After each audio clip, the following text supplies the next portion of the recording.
Y'all, like I said, I finished the first season of all four of these shows. Next up on the list, we got to talk about Silo. Not gonna lie, y'all, like I said, Peak TV, this was another one that I was binging. So happy my bestie put me on. Basically, they stuck in the silos. Some apocalyptic crap happened, so they can't go outside. Been 140 years plus since the last time somebody was really like living out there or whatever, right? First of all, let me be honest. I was completely off base a little bit. Last time, I thought that Sheriff Hope was going to be the main character for real. And I knew that she was going to be important, Jules, but I didn't know like how important. She the main character. Duh. I should have got that from the fact that she bigger than everybody else on the freaking poster. But yeah, she's the main character. And I love that she is smart. She works in engineering. She keeps the silo running. That generator, when I saw it, look, spoilers. Y'all already know. Look, I'm going to jump straight into it. When that generator was about to go out, it had a bent fan or whatever you want to call it, and they had to shut the whole thing down. It's because of her. This is a woman with no fear or like able to fight through the fear, because the way that she was ready to shut it down, she almost got burned to death. She almost drowned to death. All to keep the silo running. And she was the only one willing to actually like put in work to do it. Okay. And you wondering why I'm talking about this. This ain't got nothing to do with the plot. It don't, but it was that impactful. Like watching that scene go down, I'm just like, y'all need to listen to this woman. And she did that right before actually taking the job to become the sheriff. Like, can you think of that? Like, she just saved everybody from having no power to immediately jumping into the role of becoming a sheriff. I give her props for that. All right.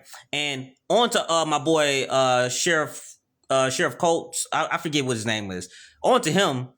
Second episode, this man talked about something he want to go outside. Had me shook, because I'm like, bro, I thought I was about to follow you. I thought we was about to figure out the clues. No, he already did his independent investigation, figured out his wife was right. He should have listened to her in the first place and then went outside to join her. You know what I'm saying? So he cleaned, which, y'all, that's what really got me. The whole mystery behind this is that people who say they want to go outside, they always say that they won't clean. But somehow they always end up going back to clean anyway, right? Sheriff did the same thing, and she was mad because he didn't talk to her before he went out there. Why? Why did you clean when you said you wouldn't? What's going on? Let's get into it. Because it's some real stuff going on. First thing you got to know is that everything happened because of this man right here, okay? Jules would have never went out there if he hadn't died, all right? And I say died, murdered, okay? She said, nah, he was about to talk to me. He didn't murder himself. When I say this man, I guess he just knew that Juliet was just like one of those smart people who just had to see it through to the end, because once she realized that he was murdered, there was nothing stopping her. When she got that sheriff badge, when she became sheriff, she didn't do her job. She was not trying to do her job. Old dude right here is who they wanted to be the sheriff because he knew the pact. He knew the pact. She barely read that thing. She didn't care. All she was there for was to get information on who murdered her mans, okay? And she did it. And you know who it led back to? It all led back to Judicial. And I don't even want to say Judicial. It led back to Sims. Because, y'all, that's I don't know if I said spoilers, but spoilers, okay? That's probably one of the best parts about this show, is that I was suspicious of everybody. I thought it was the mayor. I said the mayor is part of this. I said, oh, they keep bringing up Judge Meadows. Judicial is a part of this. Like, I kept bringing up everybody. I even considered the IT people. I was like, something ain't right with them, right? Little did I know that, of course, it's going to be a level deeper, okay? So we had a secret organization. I don't even know if they give them a name, but Sims he wasn't running it, but he was top dog in the secret organization that was monitoring everything in the silo, right? So he had Judge Meadows in his back pocket, getting judicial warrants whenever he wanted to. He was using judicial enforcers. Like, it was just so much secrecy to make sure that nobody ever found out the truth about the silo or anything outside of the silo. Like, literally watching Sims go around trying to cover everything up, trying to actively stop Jules from discovering things. It's the simple stuff too. Like, we used to knowing about like two-way cameras, two-way mirrors and stuff like that.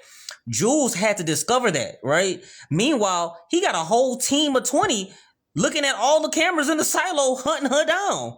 Like, y'all, I cannot express to you the level of aggravated and I don't even know the amount of mixed feelings I had watching this man get away with everything. And I say get away, but only in the sense that he was able to cover things up. He was able to stop people from spreading information. He was able to constantly make Jules like think that she was crazy, but that ain't stop her. She was always on it.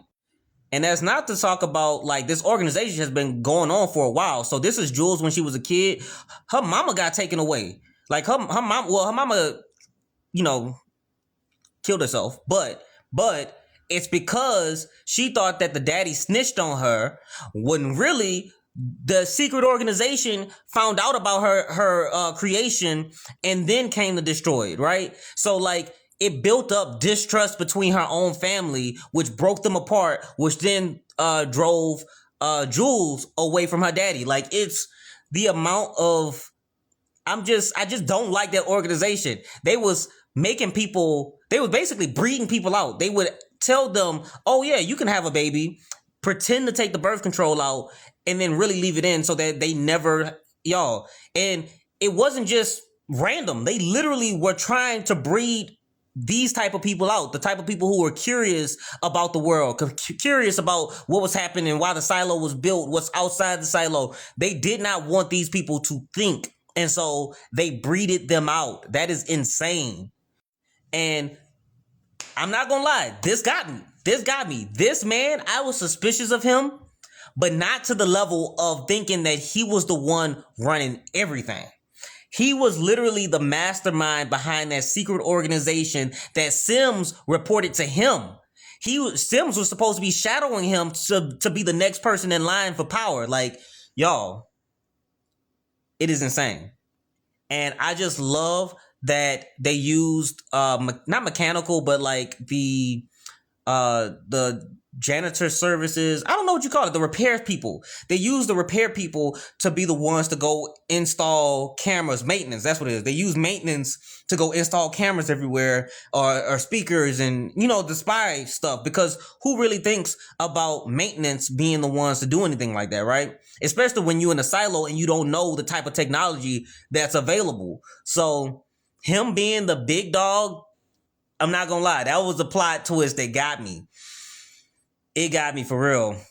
And I should have known something when he got up into the mayor's office, because somehow the mayor died. We know now how, but he's sitting in her office drinking her wine, trying to offer it to other people. Something about that just ain't sit right with me, because I'm like, she just died and you up here pouring you glass after glass after glass. Like, it's giving a little power hungry. You know what I'm saying? Like just a little bit.